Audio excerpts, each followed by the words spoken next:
There is a certain man known as the useless oldest son of Count Perdium. He is uncontrollable. He is a sword master that is stuck in his room.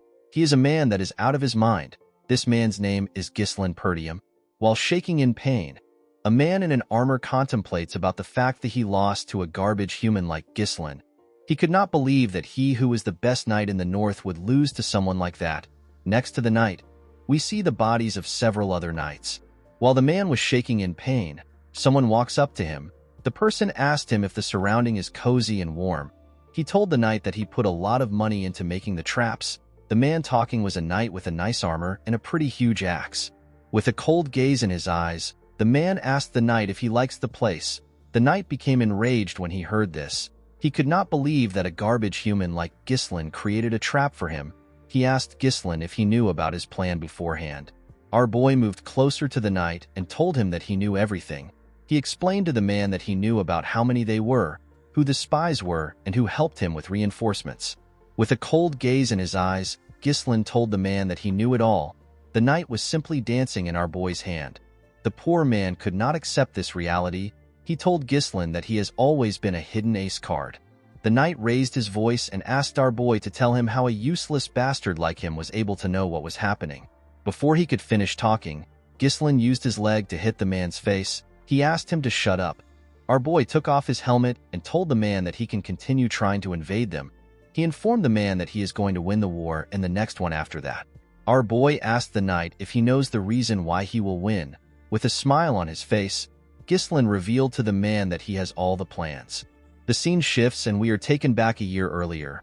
We are taken to a soldier's camp which is in the Luthania kingdom near Perdium estate. We see Ghislain wake up in one of the tents. Our boy was shocked to see that he is alive. He quickly placed his hand on his neck to confirm this. Ghislain was certain that he was in a different place a while ago. He remembered what happened earlier. A knight knocked his sword out of his hand. Our boy spat out some blood when the knight attacked him.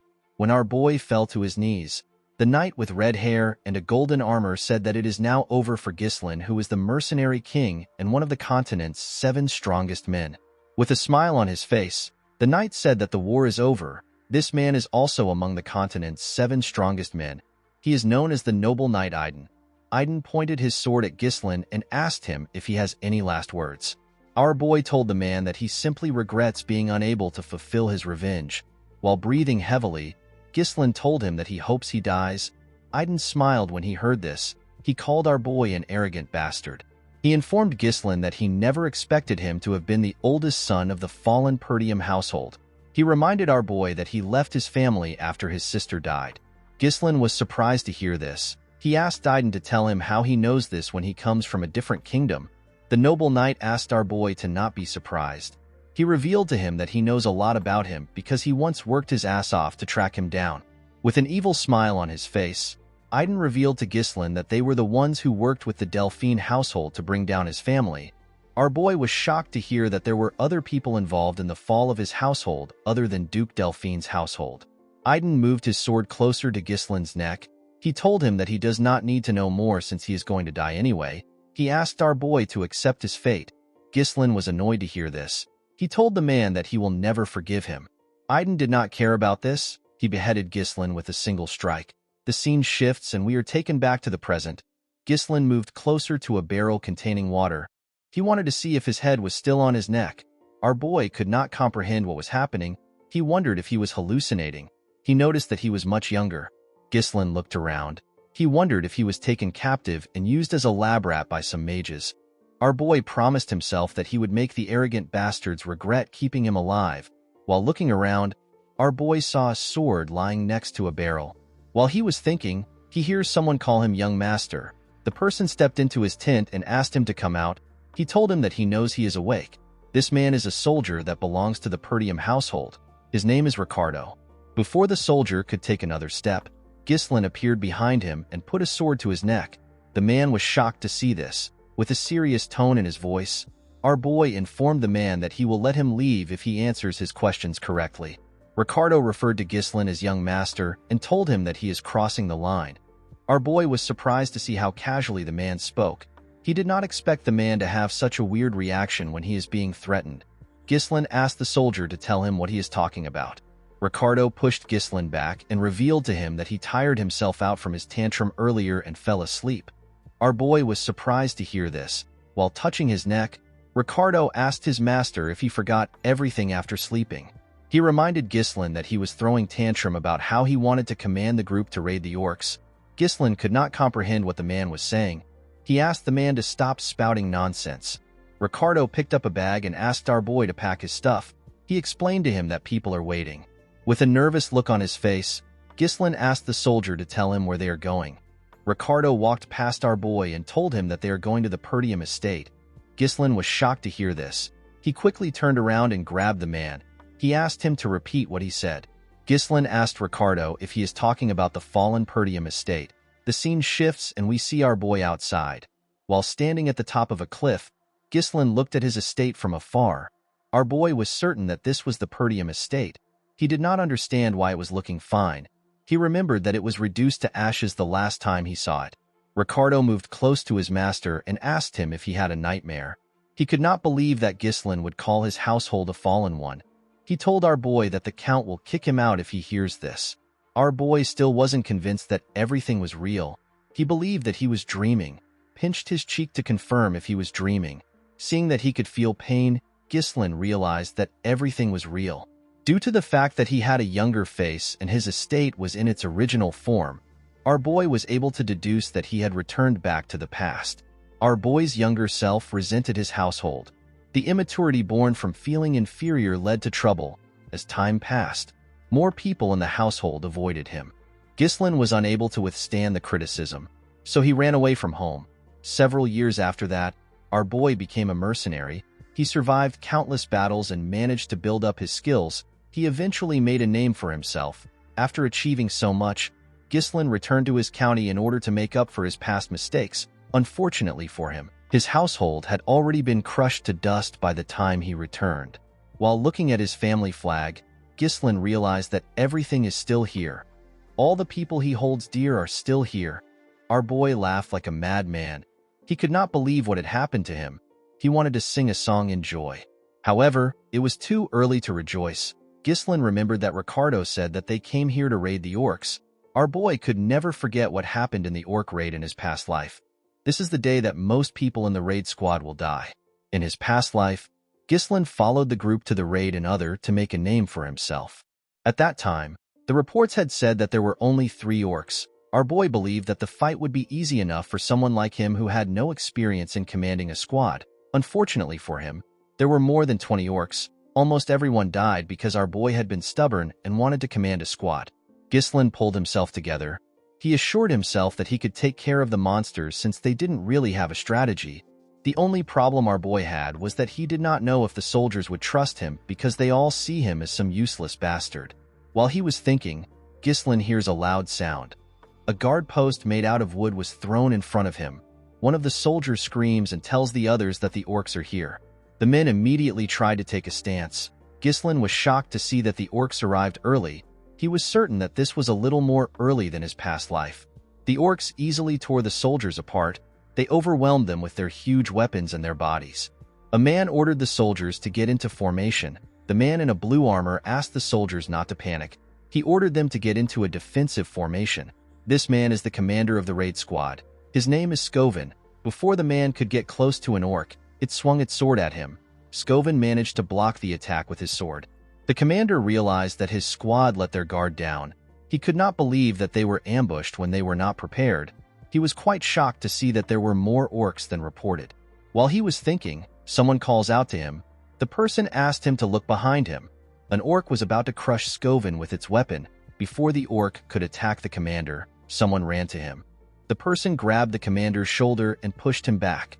The person turns out to be Ghislain. Skovin was shocked to see his young master in front of him. Before the monster's axe could touch our boy, Ghislain stabbed it in its hand and used his sword to cut off its fingers. Immediately he did this. He cut the monster's thigh. Skovin and the rest of the soldiers were shocked to see this. The orc screamed out in pain and fell to the ground. Ghislain was annoyed to see the kind of cut he made. He realized that he could not yet use mana. He wished that he had returned to the past earlier. Ghislain turned to Skovin and asked him to give him something. The commander did not understand what the young master was talking about. With a confident look on his face, Ghislain asked Skovin to give him the commander's rights. Skovin could not believe that Ghislain actually asked for the right to command. The commander knew that Ghislain was an idiot, but he never expected him to ask for the right to command when their soldiers' lives are on the line. Skovin stood up and told our boy that he cannot give it to him. Ghislain was surprised to hear this. The man walked forward and asked our boy if he believes that the battlefield is a game. He explained to our boy that he cannot give up the authority that the Lord gave him easily. Our boy was annoyed to hear this, however. He completely understood the man. He knew that he would have also behaved the same way if an idiot walked up to him and asked him for the right to command. While he was thinking, an orc rushed to attack him. Skovin asked his young master to step back. He told him that he is too inexperienced to lead the squad. Immediately he heard this, Ghislain took a stance. He realized that he had no choice. To our surprise, our boy threw his sword. Skovin managed to dodge the sword before it could touch him. He turned around and grabbed Ghislain. He asked him to tell him why he attacked him. The moment he said this, the commander heard something. He quickly turned around. He saw Ghislain's sword in the middle of the monster's head. The orc could not even scream out. It simply fell to the ground. Skovin was shocked to see this. He wondered about how his young master was able to hit the orc's weak spot. Our boy called out to Skovin and asked him to tell him the important thing on the battlefield. He told the commander that there is no hope in winning a battle when the troops are filled with fear.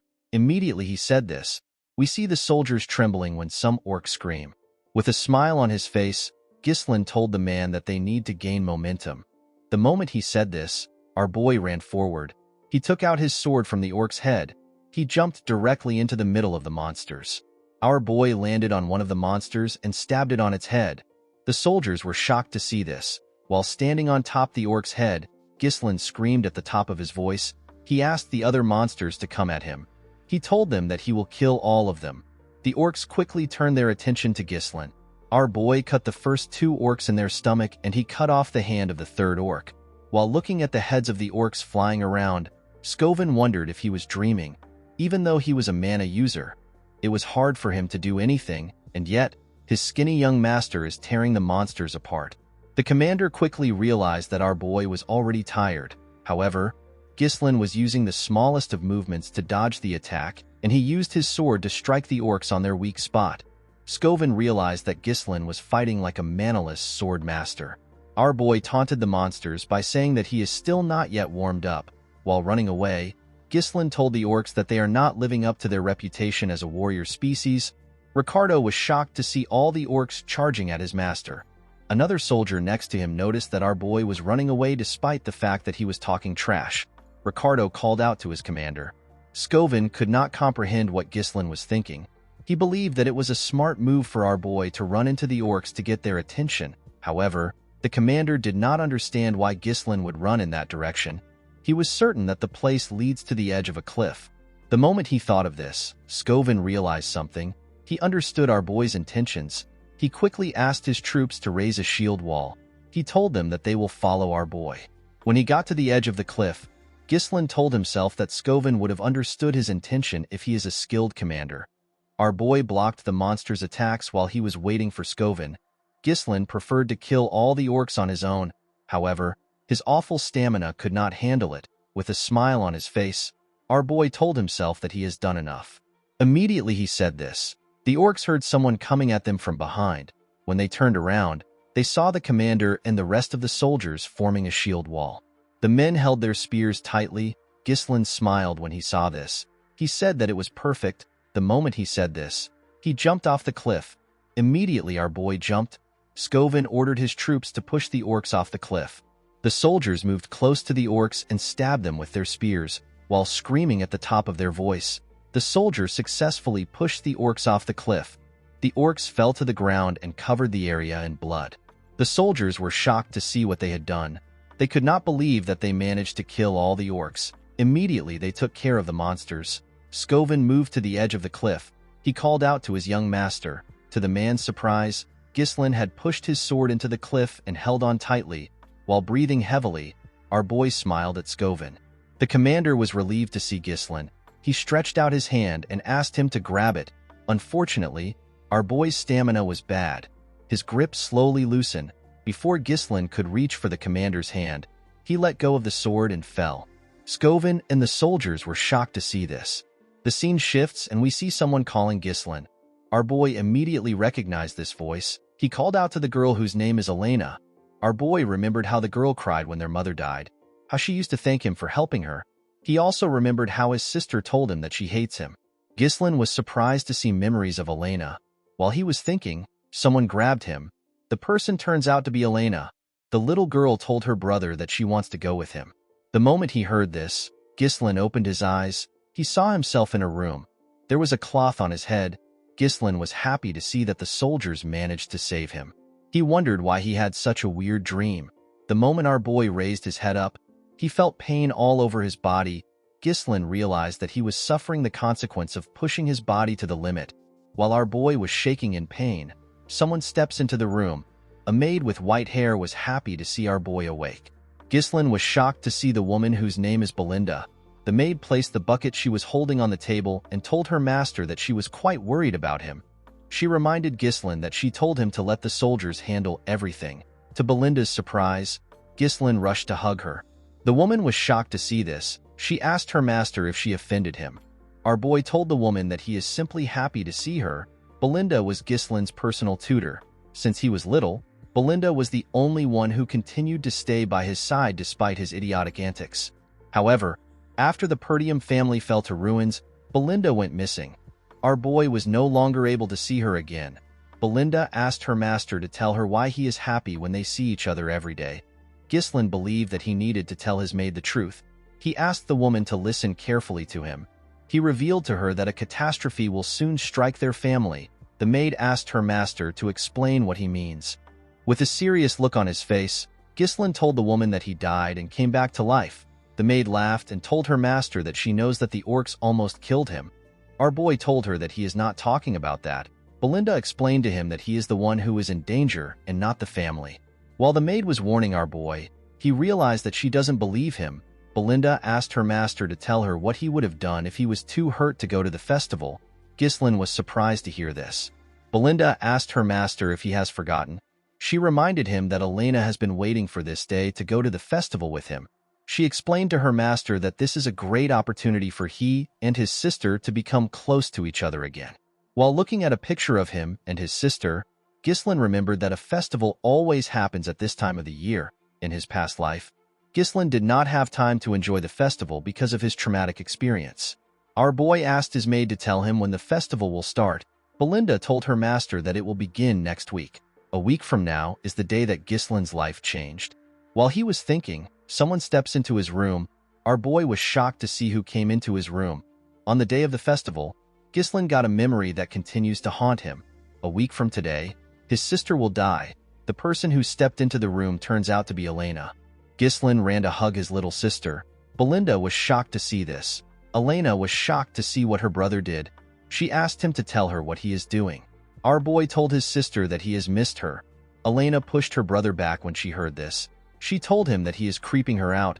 Ghislain was shocked to see how his sister easily pushed him back. He never knew that Elena was so strong. While dusting her clothes, Elena informed her brother that she came to see him because Belinda asked her to be here. She asked him to tell her the kind of game he is playing. She asked her brother if he believes that this will make everything okay. Ghislain asked his sister to tell him what she is talking about. Elena reminded her brother that he asked her to piss off because he is annoying. He told her that he feels disgusted from just feeling her breath. Ghislain was shocked to hear that he said this to Elena. Our boy remembered that he was not the closest person to his sister in his previous life. He was actually a complete piece of shit. Ghislain apologized to his sister for his behavior. Belinda was shocked to see that her master actually apologized first. Elena asked her brother if his head is all right. She remembered hearing that an orc hit him. Our boy was annoyed to hear this. He wondered why the two of them kept saying that he got hit. He told them that he was the one who got the monsters. The moment he said this, Ghislain felt a large amount of pain in his body. Our boy fell to the ground. With a cocky smile on her face, Elena told her brother that he came back unconscious after getting the orcs. The maid and Elena laughed when they saw the way Ghislain was trembling. Our boy was surprised to see the two of them laughing. He was happy to see that everyone acts exactly how he remembers them. Ghislain wondered why his past self wasted so much time on useless things. In the festival that happens next week, Ghislaine rejected Elena's offer to go together. He told her that the things that happened in the raid made him upset. This was the last time our boy saw his sister. Elena's body was found shredded to pieces along with her bodyguards. Ghislaine was annoyed that he did not go with his sister. While he was thinking, someone knocks on his door. 2 men in an armor open the door. These men were Elena's bodyguards. Their names are Jamal and Philip. Jamal informed his mistress that they were waiting for her. Elena asked the men if something is wrong. She reminded them that she asked them to wait outside. Jamal apologized to Elena. He revealed to her that the servants asked her to oversee their work on the festival supplies. Ghislaine was surprised to hear this. He asked the man to tell him why the maids would ask Elena to do such a thing. Belinda told her master that he does not know anything because he always lays around all day. She informed Ghislaine that there is a shortage of workers in Perdium, that even the young lady has to work. Our boy was surprised to hear this. He could not believe that they were actually short on workers. Of course, it was impossible for our boy to know anything about it because he never cared about such things in the past. Elena told her brother that she has to leave. The moment she turned around, Ghislaine told her that he wants to help as well. Elena was shocked to hear this. Belinda could not believe that her master volunteered by himself. Elena wondered if her brother really got hit on his head. In the town, we see some servants arranging and preparing for the festival. The people of the town heard Elena chasing her brother away. The girl informed Ghislaine that people will be too scared to work with him around. Our boy asked his sister if this is how she treats people that wants to help. The girl informed him that the best way for him to help is to stay out of their way. While his sister was pushing him away, Ghislaine remembered that her body was found near the slums, which is far from the festival grounds. Our boy believes that someone must have called Elena out there or forcefully moved her there. In order to prevent this, Ghislaine realized that he needs to know the ins and outs of the castle. While Elena was struggling to move her brother away, a soldier ran to him. The man referred to Ghislaine as his lord. Our boy immediately recognized this voice. He was surprised to see the old soldier. He referred to the man as Old Man Fergus. While breathing heavily, Fergus cleaned his sweat. He was relieved to see that his master was well. The man grabbed our boy and referred to himself as a lowly servant. He told him that he ran to him immediately he heard the news about the orcs. Our boy told the man that everyone can stop talking about it now. Elena moved close to the man and commended him on his great timing. With a smile on her face, the girl explained to the man that her brother has been acting weird since he woke up. She begged Fergus to take Ghislaine to his room. The old man easily accepted Elena's request. Ghislaine was annoyed to see how his hooligan image was getting in his way. Our boy realized that he had to give up. He decided to find out more about the castle the following week. Ghislaine told the old man that there is an abandoned training field in the castle. He asked him to take him there. Fergus was surprised to hear this. He asked his master to tell him why he wants to go there. With a serious look on his face, Ghislaine informed the old man that he wants to train. Fergus was shocked to hear this. The scene shifts and we see our boy and the old man arrive at the training ground. Ghislaine was shocked to see the place. It was in a much better condition than he expected. Even the weapons were good. The place was a perfect location for our boy to train. Ghislaine never saw anything like this when he was a mercenary. Fergus revealed to our boy that they kept it maintained in case he wished to use the facility. The old man told Ghislaine that he always believed that what he was going through was just a phase. Our boy realized that the man also did this in his past life. Ghislaine tapped the man's armor and told him that he wants to live a long life. He revealed to Fergus that dying feels horrible. The old man was surprised to hear this. He asked his young master to tell him why he is speaking as if he has already experienced life and death. With a confident smile on his face, Ghislaine commended the old man for being sharp. He explained to Fergus that he died and got resurrected. Fergus told our boy that he is not interested in jokes. Ghislaine asked the old man to step out. He told him that he wants to start training. Fergus bowed his head and informed his master that he will be outside. Our boy understood that he has always treated everyone around him like they are his enemies. He realized that he was too short-sighted. In the past, it was revealed that the person behind Elena's death was a neighboring territory. Thanks to this, Perdium got caught up in a war. This led to its downfall. Elena's death was essentially the starting point of the household's downfall. Ghislaine decided to set things straight in this life. In order to achieve his goal, our boy knew that he had to get a better physique. Unfortunately, our boy did not have a lot of time. Ghislaine was still certain that he will be able to learn mana control. He sat in a lotus position and began to meditate. Mana is a supernatural resource that allows humans to break through their limit. Most people say that noticing and taking in mana is the hardest part. However, our boy was able to do this easily, even on the chaotic battlefield. He connects the mana particles floating in the air and bundles it up as if he is spinning a spool. For someone like him who had experienced thousands of battles, it was quite easy to create a mana core. However, this was not enough. Ghislain did not join the 7 strongest men in the land with just this technique alone. With the method from the half-burned book of magic that he picked up and the natural mana core of humans, our boy is able to create a second and even a third core. He creates a connected mesh of multiple cores in order to create an explosive force. Ghislain screamed out in pain as the mana traveled through his body. Our boy spat out some blood from his nose and even his mouth. He was surprised to see that he was only able to create 3 cores in his past life. He actually managed to get 5 cores. This method allows one to create an explosive force in a short time, but it also requires an extremely large amount of mana in return. This was the primary reason Ghislain lost to Aiden in his past life. The noble knight brought a whole knight order to fight against him when he had ran out of mana. Our boy was certain that he would have won if it was a fair fight. Ghislain knew that this technique was an unstable one. However, he did not mind.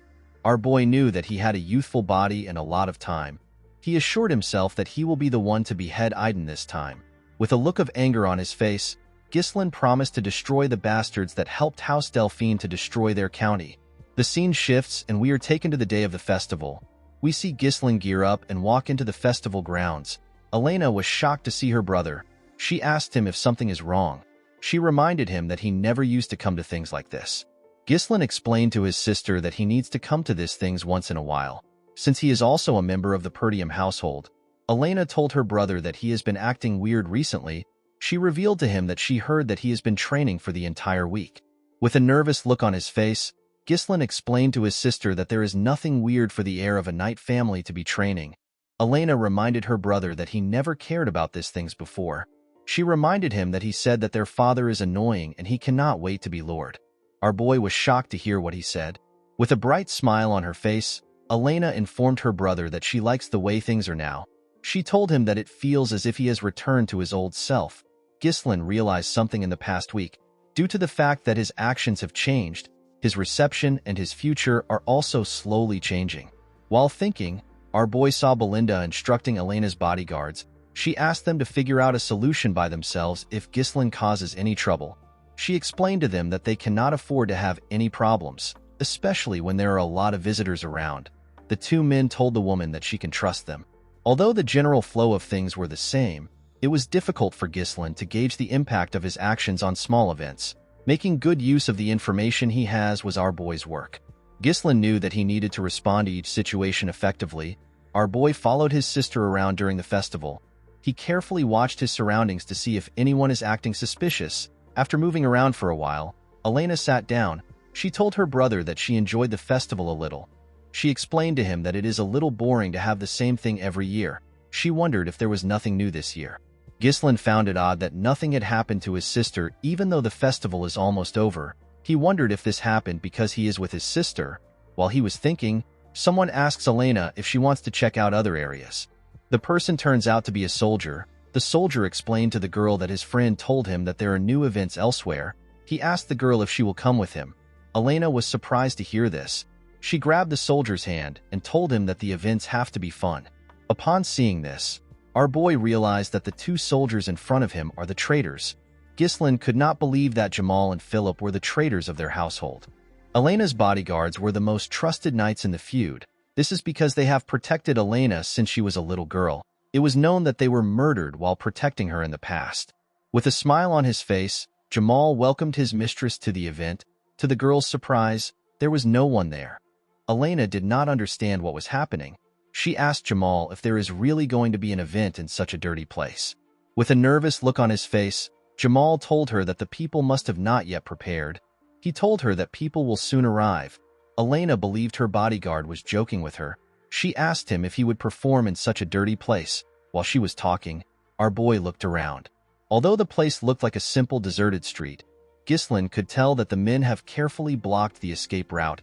He realized that they must have made their preparations in advance. While he was thinking, his sister pulled him. She asked him to leave with her. Jamal asked his mistress to stay in order to see the show. Elena told the man that she is not going to watch a show in a place like this. Ghislain asked his sister if she works out. He told her that she is quite strong. Before the girl could reply, Philip appeared in front of her. With a scary look on his face, the man asked Elena to wait for a little while. The girl became nervous when she saw the look on his face. She told her two guards that they are acting strange. She asked them if something is wrong. Jamal apologized to her for scaring her. With a creepy look on his face, the man informed his mistress that a reasonable request came in. Elena was surprised to hear about a request. The moment Jamal said this, 3 men walked into the area. 2 of the men were wearing black clothes. The other man, who appears to be their leader, was wearing a blue coat with a blue hat. This man's name is Frank. Frank commended the men on their smooth work. Jamal walked up to the man. He told him that they brought their mistress just like they promised. He told Frank that their deal ends here. Frank noticed that Ghislain was also here with Elena. He told Jamal that he never asked him to bring our boy. While trembling, Elena held her brother. With a smile on his face, Jamal revealed to the man that he will give him Ghislain for free. He told him that our boy followed them foolishly without knowing that this would be his graveyard. Ghislain asked Jamal if he really believes that he can get away with selling them out. With a cocky look on his face, Jamal asked our boy to worry about himself. He told him that they can simply run away to a faraway place. He explained to our boy that he and his friend have simply gotten sick and tired of the impoverished land which is tormented by barbarians. He told Ghislain that there are plenty of others leaving the county. The moment he said this, Ghislain moved close to him and attacked him. Our boy easily cut through his armor in one slash. Everyone was shocked to see this. Jamal's body tore apart. Our boy told the man that the people that left never tried to sell them out. Immediately he said this, he turned to Philip and asked him if he is wrong. The knight quickly grabbed Elena. He called Jamal an idiot. He could not believe that a knight would lose to an amateur. Before the idiot could unsheath his sword, Ghislain threw his sword directly at his forehead. The man could not comprehend what just happened. He fell to the ground and died. Elena quickly ran to her brother. One of the men in black asked his boss if they are really looking at Ghislain. The other man told Frank that our boy has never had any real combat experience or fundamental training. Frank told the men that they are definitely looking at Ghislain. Although they were caught off guard, Frank could not believe that our boy killed 2 knights instantly with attacks that used mana. While shaking, Elena asked her brother to explain what is happening. Immediately she asked her question. Our boy hit her neck and knocked her out.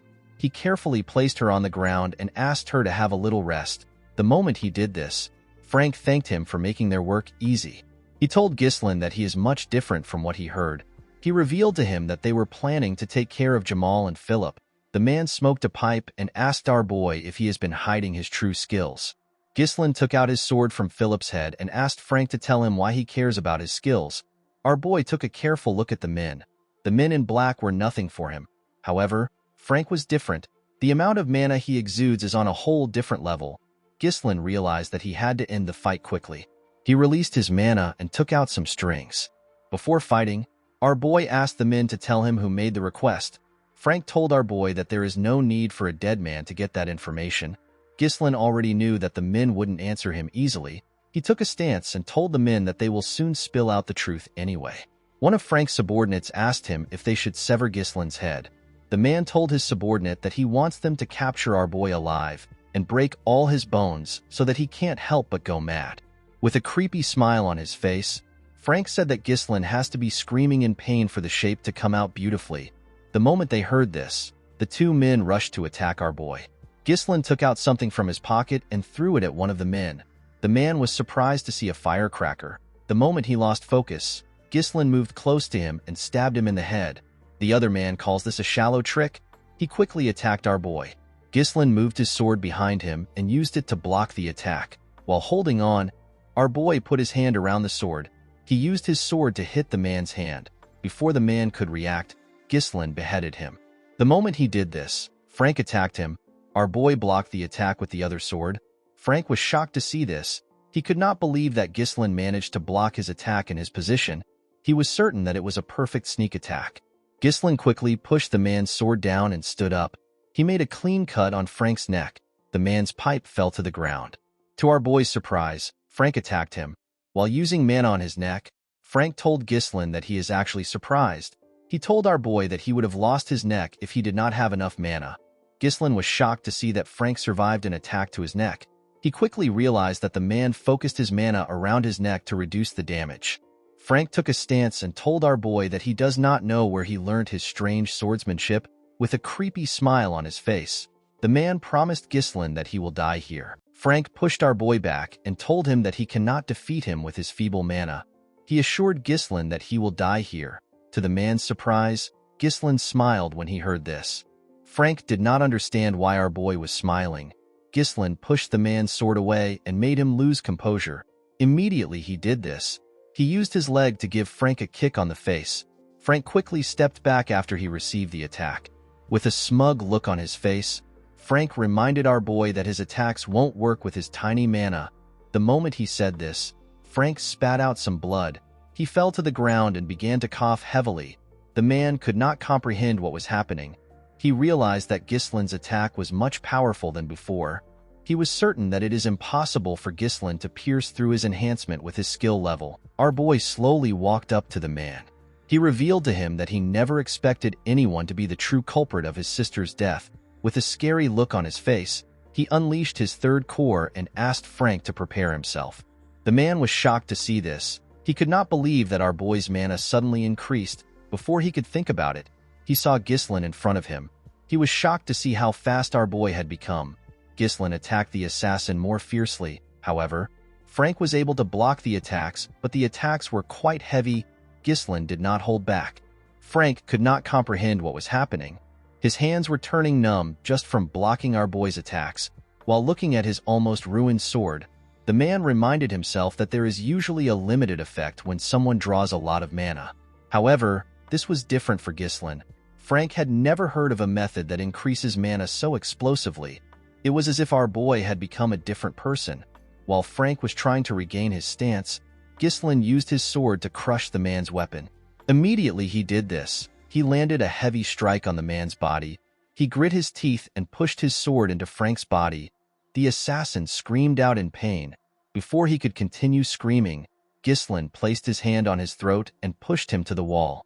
While holding onto his sword, our boy told the man that they need to continue their conversation from earlier. He asked Frank to tell him who requested for the assassination. The man did not care about responding to Ghislain.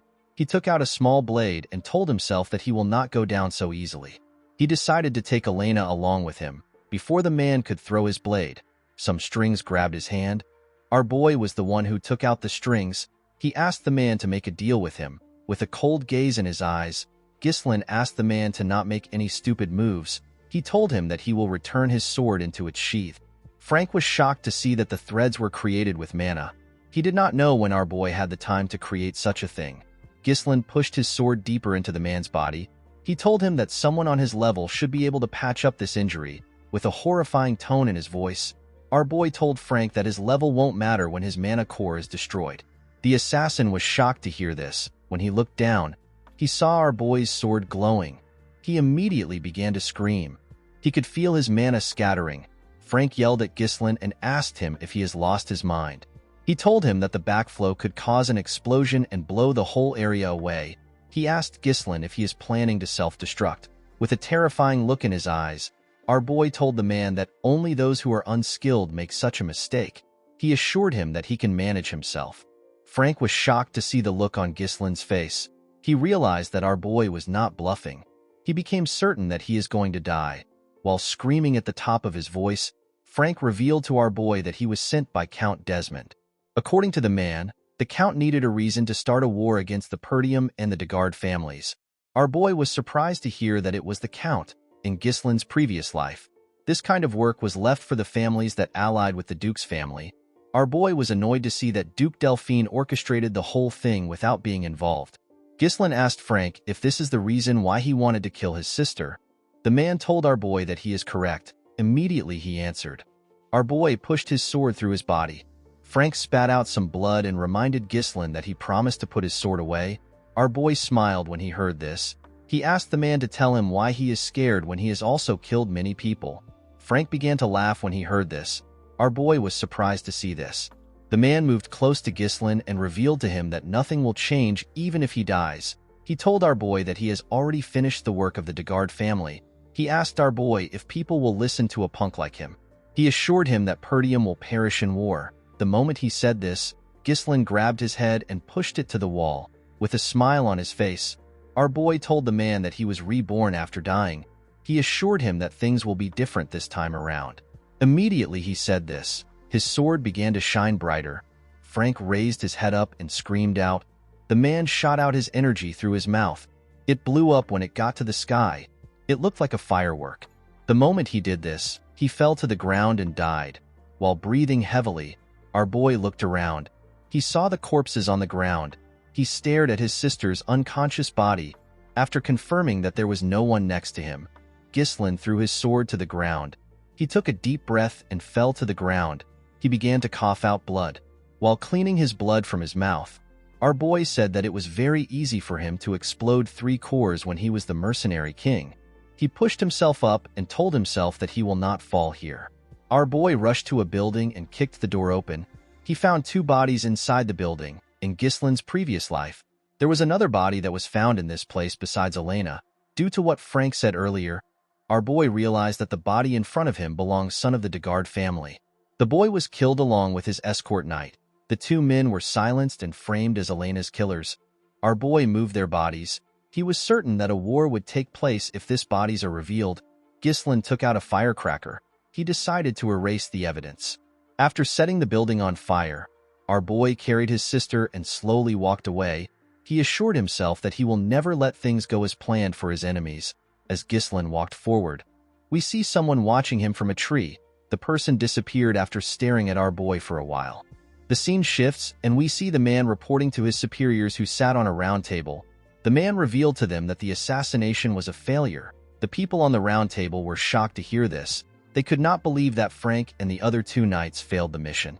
They asked the man if they let their guard down because they believed that the work would be easy. With a nervous look on his face, the man told them that they failed because of Ghislain. The men were shocked to hear this. They could not believe that the useless bastard of the north actually did something. One of the men on the table reminded the spy that Ghislain is actually a useless piece of shit. He asked the man to stop using our boy as an excuse. The spy revealed to the man that Ghislain is completely different from the information and rumors they have about him, while remembering how our boy dealt with their men. The spy told his superiors that Ghislain was basically a completely different person. The man revealed to his superiors that they have already taken care of the Degard family. He assured them that it will not be difficult to start a territorial war. He begged them to give him another chance. The men asked the spy to shut up. They could not believe that he was not able to get enough information on one kid. They asked the spy if he knows that he has pushed their plans back. They could not believe that the man was asking for another chance when he failed his first mission. The members of the group ordered for the spy to be eliminated. The moment they said this, someone sitting on a throne told them that they are noisy. The man asked the spy to tell him the kind of chance that he wants. The spy assured the man that he can get rid of Ghislain. The man asked him to tell him how he wants to do this. The spy revealed to the mysterious man that he will make a duel happen naturally. He told the man that he has someone in mind. The men on the table asked him to tell them who he plans to choose. The man revealed to them that he plans to choose Cain Loges. This person is famous for his strength-based swordsmanship. Despite his young age, he is the epitome of strength. The spy assured his masters that there is no one in the north who is a match for Cain's strength. According to the man, Cain is Ghislain's cousin, so it won't be difficult to get them to meet for a duel. With a cold gaze in his eyes, the mysterious man told his subordinate that he will not be granted another chance after this. The spy assured the man that he will not disappoint him. The scene shifts and we are taken to the training hall of the Perdium household. Fergus stepped into the room and told his master that it is already meal time. The moment he said this, he saw something coming towards him. Our boy placed his thread on a sword next to the man. He wrapped the thread around the sword and used it to pull it to himself. Ghislain carefully moved his sword. He wanted to see how easy the thread was for him to handle. While swinging his sword, our boy saw the old man. Fergus moved close to his master and apologized for interrupting his training session. He asked his master to tell him how he was able to drag the sword. Ghislain showed the man the thread. He told his knight that the technique is known as mana thread. It is a way of using mana as a string. In our boy's past life, he used this technique all the time. However, at his current skill level, Ghislain needs to implode his core in order to use it like before because he is lacking mana. The only way our boy can use mana while using his threads is to create a smaller amount of threads. The old man was surprised to see his master's technique. He always believed that he had trained his mana well, but he had never seen something like this. Fergus did not know how his master was able to create this technique with mana. He was certain that Ghislain did not have any skills and he had not trained for a long time. Our boy asked the man if he needs something from him. Fergus told his master that he actually stopped by to tell him something. He bowed his head and thanked Ghislain for protecting his little sister. Our boy was surprised to see the old man thanking him. He told him that he did what he should have done. He asked Fergus to eat with him. A few days after that, the festival was paused. This was expected because a knight tried to traffic the young lady. Inside the castle, we see Elena complaining to her brother. She told him that no one believes her when she says that he saved her. She asked her brother to say something to the people. Ghislain assured her that it is fine. He told her that no one will believe him either. Belinda was annoyed when she heard what Elena said. She was annoyed to hear that Jamal and Philip were trying to take her. She believed that the knights were trying to take Elena for themselves. She told her mistress that she always believed that the two men were perverts. Ghislain was happy to see that his sister actually managed to survive. Although he was able to prevent the war from happening, our boy knew that their enemies won't give up easily. Ghislain knew that he cannot stop them on his own forever. He realized that he needed to grow his own military force. While he was thinking, a maid stepped into the room. She brought a cart containing their food. Our boy realized that he needed to get into politics if he wants to get the things he needs. The maid placed the plate on Ghislain's part of the table. When he opened the plate, he saw a piece of potato. Our boy was shocked to see this. Ghislain turned to Belinda and asked her to tell him when they will have dessert. The maid was surprised to hear this. She asked her master if he does not know how their situation is. The moment she said this, our boy hears someone screaming outside of the castle. He was startled when he heard the person. At the gate of the castle, we see a chubby bearded man asking the Perdium household to compensate him for the damage they have caused with the cancellation of the festival. It wasn't just the chubby man that demanded this. Other men were also asking for compensation. They were holding pitchforks. They asked Ghislain and his sister to come out. They asked them to stop wasting their money. The guards begged the men to calm down. Our boy looked outside the window to see what was happening. He did not understand what was going on. Belinda told her master that she knew this would happen. She revealed to Ghislain that their county is full of merchants who make a living from the profits that come from the festival. The profit was good enough for them last year. However, since the festival was cancelled after just one day, it is expected for the merchants to be angry. Ghislain was shocked to hear this. He never expected the county to be in such a bad situation. Our boy turned away from the window. He realized that he needed to stop the merchants. He was certain that they will get more aggressive if he doesn't do anything. Ghislain asked Fergus to tell him what the soldiers are doing. He asked him to send the soldiers down to calm the crowd. Fergus revealed to our boy that they do not have any soldiers. Ghislain could not believe what he was hearing. The old man explained to our boy that most of their soldiers have been dispatched to the Forest of Monsters for reconstruction because of the orc raid. Ghislain was annoyed to hear this. Perdium is basically eternally at war because of the barbarians in the north. On the other side of the county is the Forest of Monsters. Monsters can come from this place at any time. Ghislain could not believe that they did not have any money or soldiers. He moved Belinda to the side and told her that they need to talk. He reminded the maid that she is the one who manages his money. He asked her to use his money to calm the merchants down. With a surprised look on her face, Belinda told her master that he does not have any money left. Our boy asked her to tell him the reason. The maid reminded her master that the count cut off his allowance because he used to spend money like water. Ghislain could not believe that he was broke. He asked Belinda to lend him some money. The maid told her master that she doesn't have any cash at all. The scene shifts and we see Ghislain looking at the town through his window. Our boy could not believe that his family was in such a terrible situation. He wondered about what they actually have. Our boy knew that he could not do anything if he does not have any funds. Even if he has knowledge of the future, it does not matter without money. Ghislain realized that he needs to get money first. He wondered if there was something on the estate that could change his situation. While he was thinking, Ricardo barges into his room. Our boy was surprised to see the soldier breathing heavily. He asked him to tell him why he is in a hurry. With a worried look on his face, Ricardo revealed to his master that there is a problem.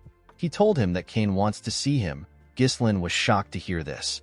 The scene shifts again and we see Scoven breathing heavily. The man's face was heavily bruised. While he was trying to regain his stance, his opponent gave him a heavy punch on his face.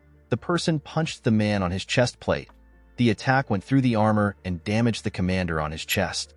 The moment he took the attack, he fell to the ground. At the entrance of the bar, we see Ghislain arrive. Our boy saw the commander fall to the ground. Scovin called out to his young master when he saw him. Our boy was annoyed to see this. Cain welcomed Ghislain. When our boy raised his head up, he saw a huge boy in front of him. With a smile on his face, Cain greeted his cousin. Ghislain took a careful look at Cain. He immediately remembered the boy's face. Cain is the heir of the Loges County. This is a county that his family has an alliance with. At this point in time, Cain was Ghislain's only friend and his enemy. While Scovin was shaking on the ground, Cain came down the stairs. Ghislain asked Ricardo to explain the situation to him. According to the soldier, he and the commander came to the tavern because they heard a report about a disturbance. When they arrived at the tavern, they found Cain with his escort knight. The arrogant boy recognized them and asked them if the rumors about Ghislain are true. Scovin explained the details of the rumors to the boy. Before the man could finish talking, Cain grabbed his mouth. With a creepy smile on his face, he asked Scovin to stop lying to the heir of the Loges County. This was how the idiot started to beat the commander. Cain asked Ricardo to tell the story well. According to the boy, the commander told him that our boy, who has never trained in his life, took down an orc with his bare hands and dealt with the traitorous escort knights on his own. Cain told Ghislain that he had to give the commander a little wake-up call to knock some sense into him. With a creepy smile on his face, Cain told Ghislain that none of this would have happened if he had not lied in the first place. Our boy immediately understood why the arrogant idiot was behaving this way.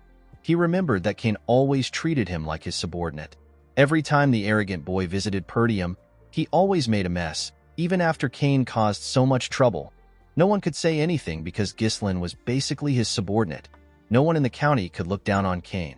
Unlike Ghislain, who always had an inferiority complex, Cain's confidence and bold demeanor were praised as qualities befitting of an heir. Thanks to this, Ghislain was criticized more by the people. Our boy smiled when he remembered this. Cain was surprised to see him smiling. He never expected this reaction. Normally, Ghislain would have charged at him after receiving this much provocation.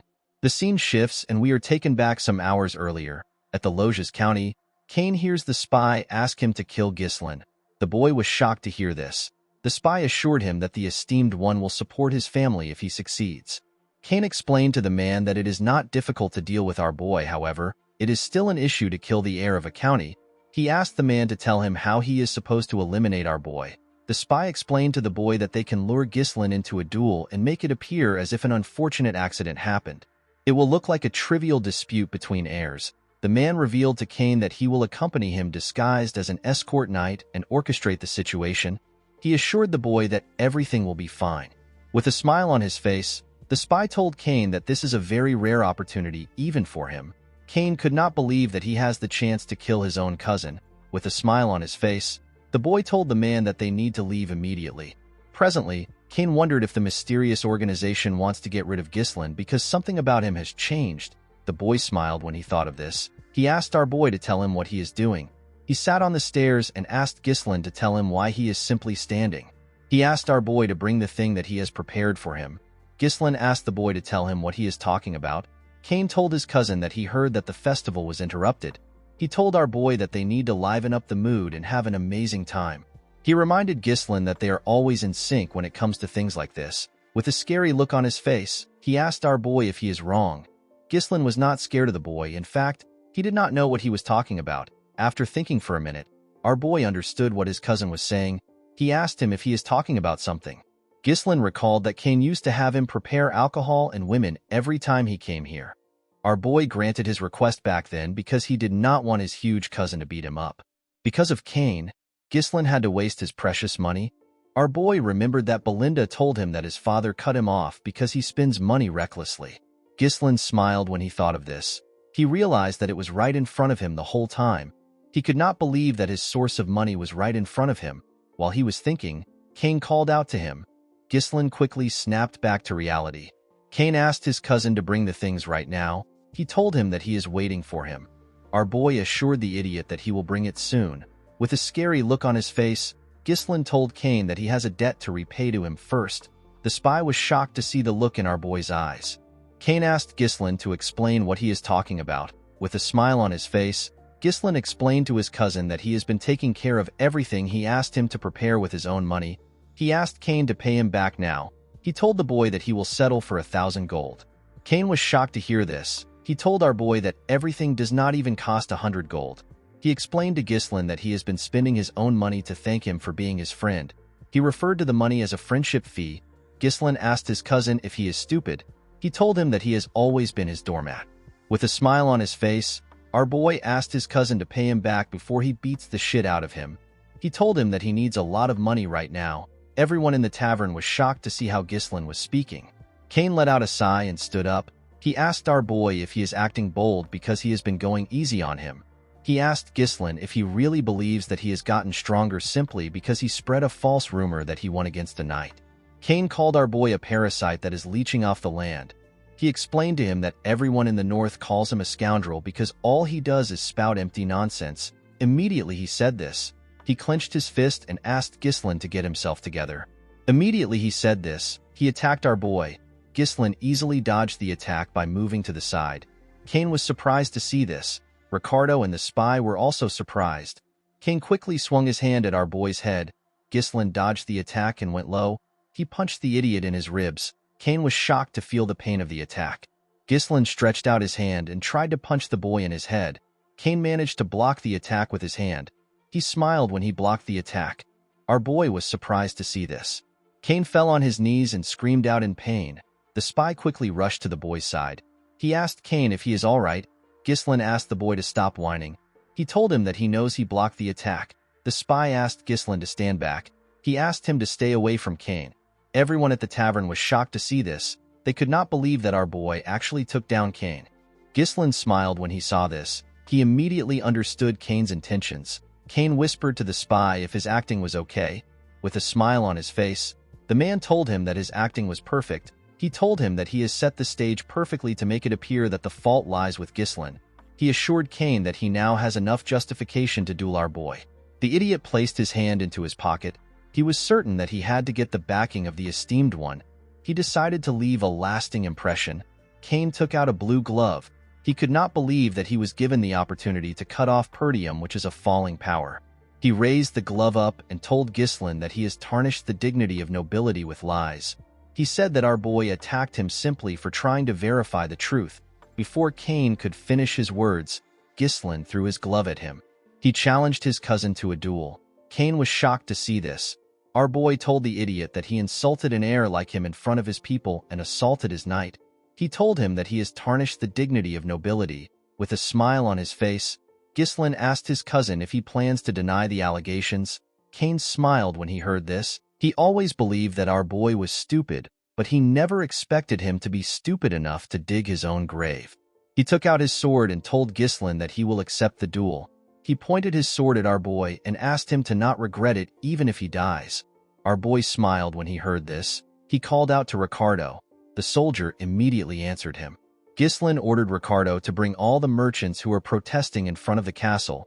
The soldier was shocked to hear this. With a crazy smile on his face, Gislin asked Ricardo to tell the merchants that he will help them make a lot of money. When the festival was canceled, the atmosphere that had heated up to its peak suddenly cooled down. Some tourists regretted their decision to visit the county. Gislin was certain that the tourists were in a state of incomplete combustion. This is because they were not able to spend their money or their time. In this situation, if an event were to take place right now, it might soothe them. The scene shifts and we see Gislin and Kane on a stage. The two boys were surrounded by a large amount of people. They seemed excited to witness a duel between our boy and Kane. Most people there were happy to see that Gislin was going to get beaten up. Thanks to the fight, store owners opened their store and began to sell their items to tourists. The chubby merchant who was protesting asked everyone to place their bets. He asked them to bring their money. All the merchants immediately put down their money. They placed their bets on Kane. They were certain that this was a guaranteed win. Kane placed his huge sword on the ground and asked our boy to tell him why he would turn a sacred duel to a marketplace. With a smile on his face, the boy told Gislin that his sword will not stop even if he surrenders. Gislin was not surprised to hear this. He already knew that Kane and his escort knight planned to kill him. Our boy told his cousin that enough people have gathered.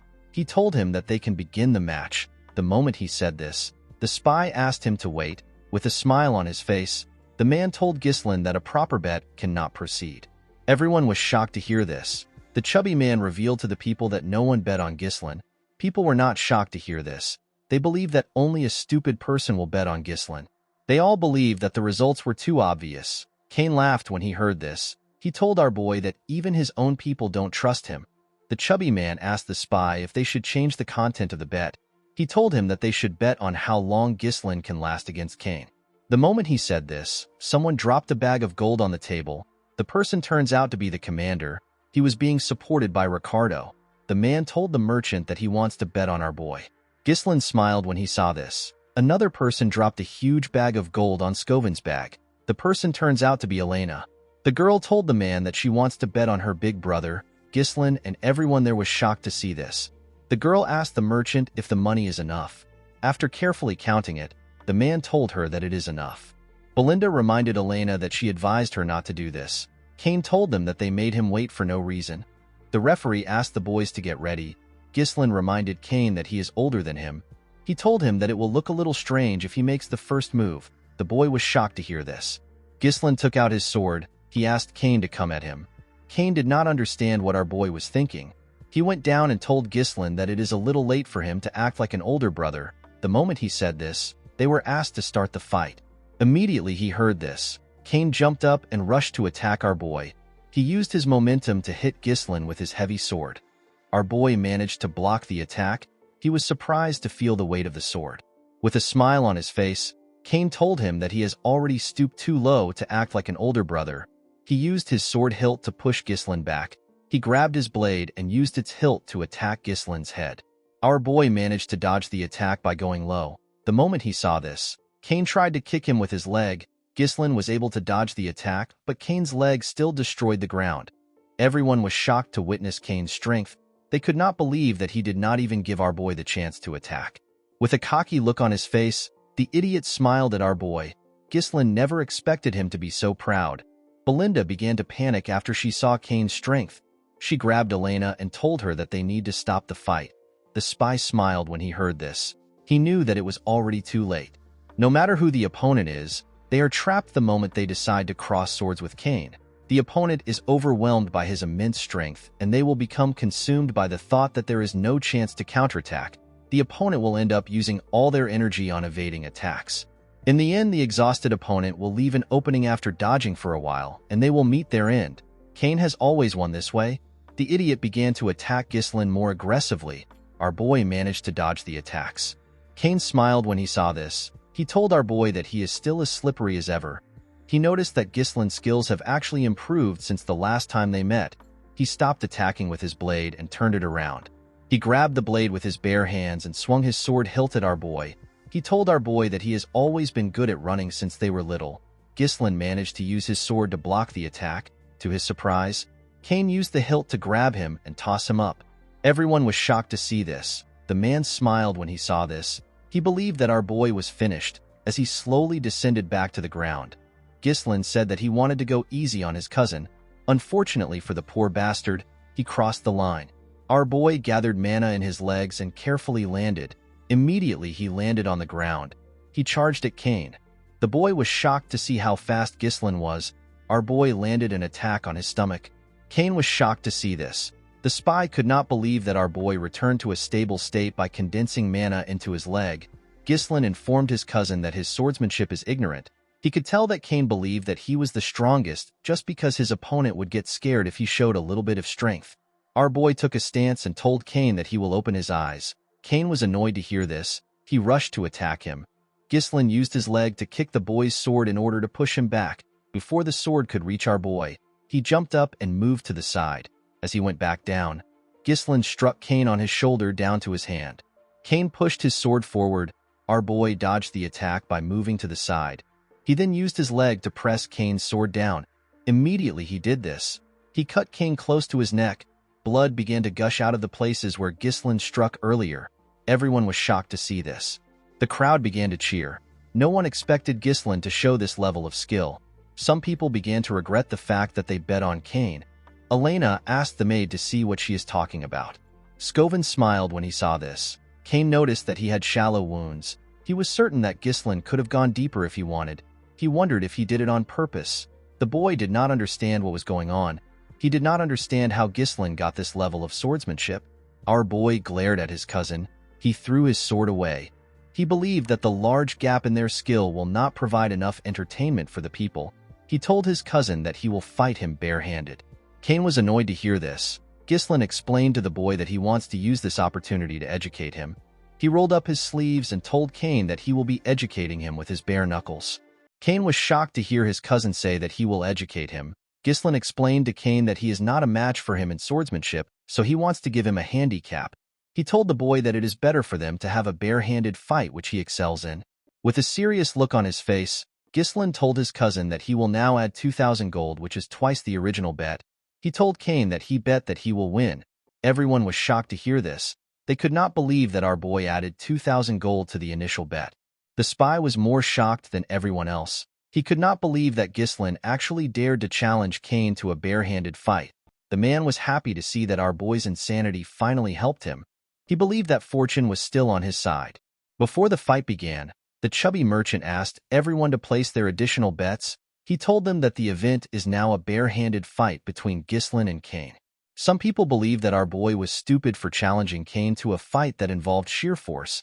They decided to bet on Cain. Others believed that our boy knew what he was doing. They decided to bet on him. Cain could not believe that his cousin wanted to fight him with his bare hands. He asked Ghislain to do what he wants. He grabbed his weapon and threw away his coat. He raised his weapon up and told his cousin that he will use his sword. The moment he said this, he rushed to attack our boy. Belinda was annoyed to see this. She asked her master to pick up his sword and defeat the bastard. Immediately she said this. Cain swung his sword at his cousin with the intention of killing him. Ghislain smiled when he saw this. He realized that he needed to knock some sense into his cousin. The moment he thought of this, he went down to dodge Cain's attack.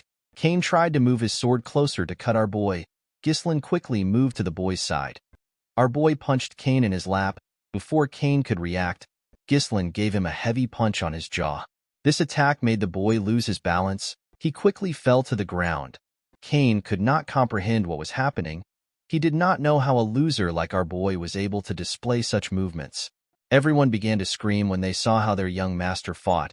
They slowly understood that Ghislain might actually win. With a cold look on his face, Ghislain asked his cousin to get up. He told him that he has not even gotten started. Cain was annoyed to hear this. He raised his sword and rushed to attack our boy. He swung his huge sword at our boy when he got close to him. Ghislain easily dodged his attacks. Our boy grabbed his cousin's arms. He twisted it and locked Cain down. Before Cain could do anything, Ghislain used his knee to give him a blow in his rib. The poor boy spat out some blood. Cain could not accept what was happening. Ghislain could not even look him straight in the eyes until now. Our boy used to bow down on his own when he saw Cain. The boy could not understand what was happening. He believed that it would have been simple for him to kill Ghislain and secure his family's future. After Cain spat out some blood, our boy did not give him the time to rest. He pounded him without stopping. He beat the shit out of Cain. By the time Ghislain stopped, Cain's face and entire body had already swollen up. The boy trembled in front of our boy. Ghislain grabbed his hair. He told the boy that he pities his father. He explained to his cousin that his father helped Perdium until he was on the verge of demise simply because he was friends with our boy's father. Unfortunately, his son had a different idea in his mind. Upon hearing this, Cain remembered something. A few years ago, we see Cain arguing with his father. He could not believe that his father wanted to send more support to the Perdium County. He reminded his father that they are also having a hard time right now. He asked his father to tell him why he continues to invest in a land that is withering away. He told him that it is like pouring water into a cracked bucket. He reminded the Count that it has not been a week since he returned, and yet he is already going back to help Perdium. Cain asked his father not to leave. He told him that everyone is asking him to stay. He asked his father to tell him why he insists on helping Perdium. Count Loges turned around and told his son that he is doing all of this because he is friends with Count Perdium. Cain finally understood what his father was talking about. The moment the boy remembered this, he saw Cain's fist coming close to his face. Cain closed his eyes out of fear. Upon seeing this, Ghislain told his cousin that he has done enough. When Cain opened his eyes, he saw our boy's hand in front of him. Ghislain asked his cousin to get up. Cain was surprised to see this. He faced his head down and told our boy that he accepts his defeat. Everyone was shocked to see this. The crowd began to chant their young master's name. They could not believe that he actually won. Some people regret betting on Kane, while others were thankful that they ended up betting on Ghislaine. Elena was happy to see that her big brother won. Belinda and the two soldiers were shocked to see that their master actually won. The spy got on the stage and called out to Kane. He moved close to him and began to yell. He asked Kane to tell him why he would accept his defeat just because he had a little bit of a disadvantage. He told the boy that he trusted him. Kane ignored him and told him that he is done. He told him that they need to leave. The man was annoyed to see that he chose a weak brat. While he was thinking, Ghislaine called out to him. With a smile on his face, our boy told the man that he has to do something. The man was surprised to hear this. He did not know what our boy was talking about. Ghislaine called the attention of his people. He told them that the man is volunteering to pay for all the meats and drinks of everyone in this place. The spy was shocked to hear this. The people were quite happy to hear what their young master said. They told Ghislaine that he is the best. The spy told our boy that he did not agree to this. He asked Ghislaine to withdraw his statement. Ghislaine placed his hand on the spy's shoulder. He explained to him that this is the price he has to pay for losing the duel. He told him that he expected him to have this much money. Our boy explained to the man that this money won't be deducted from the bet. Ghislaine pressed the man's shoulder and reminded him to add 2,000 gold to the bet that they originally set at 1,000 gold. With a horrifying look on his face, our boy told the spy that he already knows what will happen if he tries to run. Upon seeing the look on Ghislaine's face, the spy gave up. He knew that he was going to die if he does something stupid. He fell to his knees and accepted our boy's request. The next day, we are taken to Ghislaine's room. Our boy placed a huge box on his table. When he opened his box, Ghislaine saw a large amount of gold coins inside. This was the money our boy made from his bet. Our boy never expected the money to be so much. He was certain that he could hire a small mercenary corps with this money. Ghislaine closed his box. Our boy knew that it takes a lot of time to make more money. He was certain that their enemies won't wait for him. Ghislaine realized that he had to prepare faster in order to start the business that he has in mind. While he was thinking, our boy noticed that Elena and Belinda were next to him. With a nervous look on his face, Ghislaine asked them if something is wrong. With a bright smile on her face, Elena asked her elder brother to tell her where he plans on spending all his money. Our boy asked her if she wants some money. The girl told her brother that she is simply curious. Belinda told Elena that she already knows where he will spend it. She reminded her that Lady Amelia's birthday is coming soon. She asked her master if he put up a show because he wanted to buy Amelia an expensive gift. She told him that he is so easy to read. Elena could not believe that her brother was working so hard to look good in front of his fiancée. Ghislaine was shocked to hear this. He could not believe that he had a fiancée. Our boy asked his maid and his sister if he really has a fiancée. Belinda asked her master to not be shy. She told him that he does not need to play dumb just because he is embarrassed that they knew what he was thinking. Elena reminded her brother that they are talking about Amelia from the Rayfold County. Ghislaine's expression became grim when he heard the name of the county. Our boy remembered his fiancée. He remembered her as a spider. Amelia Rayfold is a noble among nobles. She is known for her kind nature and her actions towards everyone regardless of their status. She gained the deep support of the people of her territory. However, Amelia would later incite a rebellion and come to be known as the Witch of the North. She joined hands with the Delphine Duchy to drive the final nail into Perdium's downfall. Ghislaine remembered the girl as a traitor. Our boy smiled when he thought of this. He asked Belinda to tell him when their father will return. The maid told him that the Lord will be back in a week. Our boy realized that a week is enough for him. He stood up and told Belinda that he will be visiting the Rayfold County. Belinda was surprised to hear this. She told her master that it is not yet Amelia's birthday. She asked him to tell her the reason for his visit. Our boy revealed to her that he wants to get money from the county. The scene shifts and we see a beautiful noble lady place her shoes on the ground. The lady had a tattoo of a spider next to her mouth. She had beautiful red eyes. She asked someone to wear her shoes. The person turns out to be a poor little girl in rags. The little girl could not believe that Lady Amelia was giving her some shoes. Amelia told the little girl that she is the only one who deserves to walk barefooted on the land. She turned to her soldiers and asked them to provide food and shelter to the people around. Immediately they heard this. The men began to bring provisions to the area. The people were shocked to see this. As Amelia and her soldiers walked away, the people thanked her for what she did. The scene shifts and we are taken to Amelia's garden at the Rayfold Manor. We see a man cleaning Amelia's feet. The man commended Amelia on what she did today. This man's name is Bernaf. He is Amelia's escort knight. While petting her cat, Amelia revealed to her knight that her father has always demanded absolute obedience from the people of his territory. According to Amelia, the common folk will always follow those who keep them warm and well-fed. Bernarf told his mistress that she has now won the hearts of the people. He assured her that her kind nature will be favorable in the future successor competition. The moment she heard this, Amelia used her leg to hit Bernarf's face. She asked him to tell her what happened in the duel against the finest sword of the north. Bernaf apologized to his mistress. He explained to her that he wanted to avoid needless attention. He told her that people will begin to pay attention to her if he won the duel. He reminded Amelia that it is not yet time for her to show her claws. He kissed his mistress's feet and told her that his blade belongs to her. Amelia told her knight that he is naturally her blade since she invested so much into him. She raised his head up and moved closer to him. With a scary look on her face, she told Bernarf that he is not allowed to be weak. Amelia let go of the man and asked him to tell her how things are with the merchants. Bernaf assured her that she does not need to worry about the Arctium merchants. He revealed to her that all the materials used for the reconstruction of the Forest of Beasts outpost, which was recently destroyed by the orc attack in Perdium, are being purchased through their merchant guild. He explained to Amelia that they are recouping all the support funds Count Rayfold sends to Perdium every year. He told her that they are also recruiting all the soldiers and knights leaving Perdium. He revealed to her that many of the soldiers are well trained from battles against the barbarian tribes, which make them excellent quality. Amelia commended her knight on his success. She reminded him to always maintain the appearance of an ordinary merchant guild.